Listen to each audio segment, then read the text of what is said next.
Welcome to CX Wins Podcast, a show where customer experience professionals share their biggest wins, real customer stories, and their vision for the future of CX.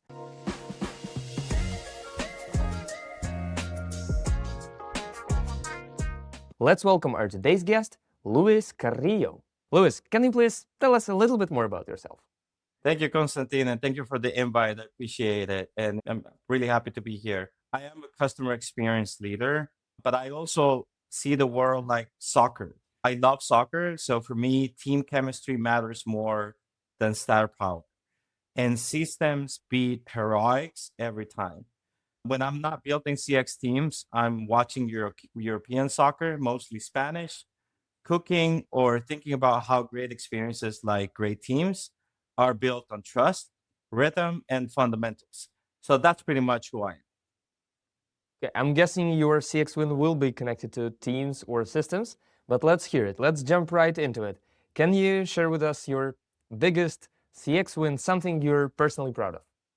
Yeah, many moments to be count for, but I think one of my biggest CX wins was completely changing how performance was defined for agents and leaders in every company that I've been with.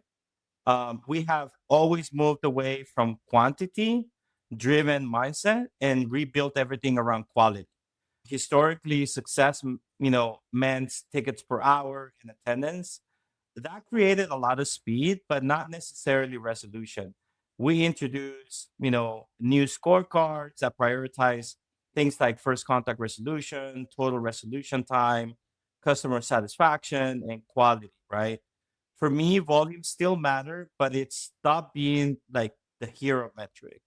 That shift changed behavior almost immediately around every company that I've been with. Agents kind of slowed down in the right way, solving problems end to end, and customers felt the difference. The results were also significant. We reduced labor costs by about $1 million in my last company, and which was roughly about 20 to 25% of our total labor costs, and increased our CSAT by about 25%. And for me, it reinforced a belief that I carry everywhere.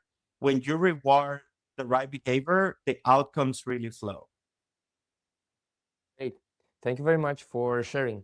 Moving to the next question. Can you share with us some memorable customer story, something you remember? Oh, many to count. But one experience that actually remind me of a customer moment I still think about is when we had a customer that, came in extremely upset about an order issue. It was a long message, very emotional.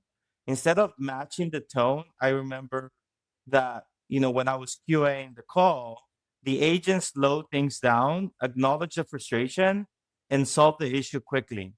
A few minutes, actually, that same customer wrote back to the manager, apologizing for how they started and asking how they could recognize the agent by their name. They wanted to make a compliment. It was a simple reminder that most customers aren't, they are not angry people. They're just having a bad moment. And how we respond really matters to our customers. Totally agree. Thank you. Thank you for telling the story. And the final question for today's episode would be, what do you think the future of customer experience looks like? Like, let's say in 5 years. Well, I don't have a magic wand or a crystal ball.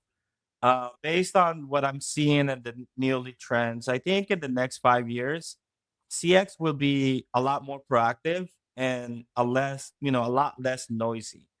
For example, AI probably handle the predictable questions in the background, things like order status or basic troubleshooting, which is already happening. It's going to happen more at scale. That will free humans to focus on the complex, emotional, and high impact moments, the moments that really matter to customers. And I would probably foresee that about 20 to 25% of the total volume. And for me, the best companies won't just like add tools. They'll design CX as a connected system across multiple cross-functional departments like product, data, operation, marketing, and brand. And when that happens, CX stops being a reactive and becomes like a real trust builder part of the business. You said less noisy. What did you mean by less noisy? Yeah, right now it's a lot more reactive. So there's a lot of noise around when you have to be reactive. There's a lot Mm-hmm. more touch points Okay. that has to do with the reactive part of CX. I think, in 5 years, it's going to be a lot more proactive. We're going to be able to adequately know when the customer needs something as opposed to, customers needing us to resolve something in that matter.